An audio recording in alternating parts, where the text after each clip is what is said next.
Iriko ianao ry tany, tsy anam-panahina, ho lavitra tomany sy ngidi-pahoriana.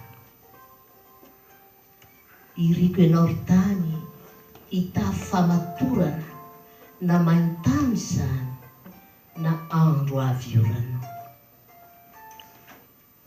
Iriko ianao ry tany, hisanta paradisa, hifanasoatrany reo olon'alin-kisa.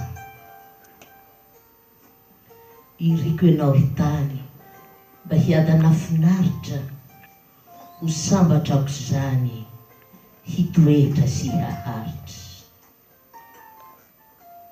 Que la terre vive. Je souhaite pour toi, ô terre, une vie privée de tracasseries, loin des larmes qui persévèrent, et que le malheur soit tari. Je souhaite pour toi, ô terre, de la maturité comme vêtement, que la sécheresse soit ta mère, ou que la pluie vienne abondamment. Je souhaite pour toi, ô terre, des prémices du paradis dès maintenant.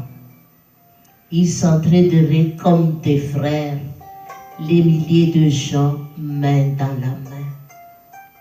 Je souhaite pour toi, ô terre, un bonheur sans l'ombre de nuages, la plénitude d'une vie entière, stabilité et pérennité en serait le gage.